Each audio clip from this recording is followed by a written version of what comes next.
Well, greetings all and welcome. I am coming at you from the camper van. Oh, wait a minute. I'm not coming at you from the camper van. So where am I coming at you from? I'm coming at you from a minivan. So I guess I have some explaining to do. So I'm sitting in a minivan that I just purchased here recently in San Diego and kind of using my folks' place as a home base here while I make some adjustments. So I'll just go ahead and explain what's going on here and why I have a second van. I'm going to be parking the box van for most of this year and taking this minivan out and just trying to see as much as I can and travel extremely light. I'm going to go bare minimal. This is going to be a no van build. I'm just going to piece together, a cot and a small table and just bring the bare necessities to get me outdoors and enjoying things and making memories. So that is the plan. There's some more details that I'll be sharing here in the future, but as it sits, I'll just go ahead and tell you this is a 2000 Chevy Astrovan. Astrovans are pretty standard. They have the 4.3 liter V6 engine. This is a cargo model. It's like the base cargo model, so it's got the crank windows and no windows in any of the back except for the two back barn doors, sliding door on the passenger side. And yeah, that's pretty much it. So I'll go ahead and give you a little glance of the cab area here. For a 2000, a 25-year-old vehicle, it's in very good shape. It was well cared for. It was garaged. It has very low miles. The Carfax, all of the maintenance records are recorded. It's only had two previous owners, so I'm the third owner. So I just felt like it was a really good van to jump on and use for this type of thing. So yeah, let's take a look at it. So I'm just sitting up in the driver's seat here, and you can see most of the upholstery on the seats is still good. On my box van, it's a 2010 and they're all tore up, and the dashboard is in really good shape. These Astrovans are notorious for their dashes cracking and separating right here, and it's all good except for one small little crack. So I'm probably going to get a dash mat and put that there. And yeah, very basic on the inside, just stock radio. It does have AC and it works. Heater and AC work very well. And yeah, the rest of the cab is in good shape. So let's take a look at the outside. So here we are. This is it. It is a standard white cargo Astrovan. Pardon my shadow there. But again, it's in really nice shape. It was garaged for a lot of its life. The last owner had a small painting business, just him. And so he hauled around some painting supplies in it and used it for his business for a short time. And then it got parked for a little bit. So that's why it has such low mileage. But yeah, body's totally straight, no rust underneath. He did put a new set of tires on it for me. Let's open up the side door here. I'll give you a little glimpse of the back. So there's the back barn doors with its two windows, and then on the side, no windows at all. Let's get in here and check this out. So I did put a few things in here already. So I just went to Walmart and picked up a carpet to lay down. So you can see there's a paint stain here and some paint stains on the little step. But that's pretty much it. Most of the door seals are good. The door seal on the back, I'm going to order one to replace there. And other than that, yeah, it's in pretty good shape. It does have the bulkhead here and then the like plastic liner and kind of fiberboard headliner there. So I picked up this cot very recently. This is a Coleman Ridgeline 3. Did some research on the internet, and the issue is there's a wheel well right there, and most cots have this center support, and this model specifically fits perfectly over that wheel well and then butts up against the bulkhead. So, and it's actually quite comfortable even with that thin pad. I'll probably beef up that with a piece of my foam mattress from the box van, but yeah, just kind of toying around with ideas here. I put my little table up there, so yeah, let's hop inside and see how it is here. Turn this camera around. So yeah, there's our view out the side door. Okay, so I'll continue to kind of explain what prompted this and why I'm gonna be doing this. It just kind of came to me. I do have a history with a Chevy Astrovan. Back in the late 90s, I picked up my first Chevy Astrovan. It was an 86 first generation passenger van, so it had the windows. And I was working at a garage gas station, and the owner of the garage gas station acquired that Astrovan and ended up giving it to me for a really good price. He had been doing the maintenance on it for the owner, and the owner was going to get a different one, so she sold it to the owner of this shop for super cheap. And then he sold to me for really cheap. I think I paid like $700 for it, and it had super low mileage. Of course, that was a long time ago, but still a really good deal. So I use that as just my daily driver.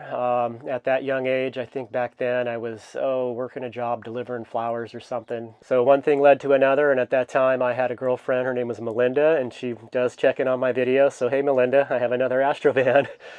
So we took this epic cross-country trip from San Diego back to my family's place in Maine and stayed there for a good few months before we took the trip back. And it was just one of those things. It was my first really long road trip in cross-country, and it was just an experience that I'll never forget. It has sat with me ever since and been just a source of, memories of freedom. And I kind of changed up my life through that trip. When I got back there, I kind of really reevaluated my life and came back. And so it was, a very pivotal thing that was a part of my life. So I do have a connection with AstroVans, and that had a lot to do with choosing this van specifically. So another thing that kind of prompted all this is the last time I came through San Diego to visit my folks for Thanksgiving, a few months ago now, I was going through a lot of my stuff. I was going to sell off a lot of stuff I had stored there, and I came across some old paperwork, and I started going through it, and I found the original list that I was making before I hit the road in my first full-time, nomad life in that little Dodge van, a lot of you may remember. And I was just going over the list of stuff that I was planning on bringing with me, and it was so simple. Like, it was just like this small amount of clothes, like a couple, things for cooking, and just like I had it down so simple. And then the 10 years of living nomadic lifestyle, I upgraded to a bigger van and then to a bigger box van and just started collecting more stuff. And it was all stuff that made the life more comfortable, but comfort doesn't equal freedom. So that is part of this as well. So with all the experience I have over the last 10 years and kind of going bigger and bigger, I thought at the 10-year mark it'd be really neat to go back, not even just to the original van that I took when I became a nomad, but back to the very first van for my first cross-country trip. And I know people that live full-time out of AstroVans, and it is doable. It's going to be an adjustment, and I don't know how long it's going to last. I do have a safe place to store the box van, and it'll be looked after and safe. So I don't want to leave it sitting too long, but I do want to get out and do this trip. So it could be up to close to a year that it will be sitting stored. Again, I have someone to look after it, so it'll be okay. And what else? As it sits now, I'm kind of just piecing things together, and then I'm going to try to not spend more than just a couple to a few weeks here in San Diego before I get on the road with this thing. So again, I mentioned a no-build van build. I am not going to do much. I'm going to try not to cut any wood whatsoever. It's just going to be using, like I said, stuff that you can find at either, a thrift store or Walmart or, like that. Do have a lot of stuff from the box van that I will be transferring over into here. Some storage bins that'll fit under this cot and cooking stuff. So I shouldn't have to spend too much money on this. The one big thing I'm going to do to this van is put a roof vent in it. I've already got it ordered, and that is a pretty big job, but you need to, cut a hole in the roof. So I need to decide on exactly where I want to do that, remove this headliner, get it installed, get this back up. So that will be like the major, modification. But as far as building things out for the camper van itself, it's going to be very, very minimal. I won't be doing any solar panels on the roof or elaborate electrical system, a battery bank. It's just going to be a portable power station and a fold-up solar panel, and yeah, keep it simple. I will have a little 12-volt fridge, but other than that, it's going to be a pretty simple setup. And why I'm doing this, of course, is to keep the costs low, but I also wanted to just do this as an experiment. I know a lot of people out there don't have the money or the skills to build out a camper van, and I just wanted to be able to show that it is doable, and I really believe it is doable because I know people that are doing it. And with my experience, previous experience in different vans and bigger and more comfort, I think it'll be a great opportunity to really contrast how important that is, depending on what you're trying to do with this lifestyle. So yeah, a lot more to it than just hopping in a new van and going for it. I'm really going to try to document this in a way that presents itself to, do you really need all the comforts that so many of us have on the road with our rigs? So that's that. That's kind of how I'm going to handle it. As far as my travels, I am currently working on a route. Again, because of the smaller van, the better gas mileage, I am going to try to see more than I ever have, visit as many states as I can. Travels will most likely bring me into Canada this summer. Probably going to still do the sugar beet harvest job that I do in the fall, so that will be incorporated into the route. And then, like I usually do, come the end of fall, approaching winter, make my way back down to the Southwest. So that is the plan, and when that route is over, I will go back to the box van, reevaluate. Who knows? Maybe I'll be sold on minimal, minivan life and want to sell the box van. I don't know. I don't know how it's going to pan out. Completely open mind with this. It's all about the experience, all about the adventure, all about the memories.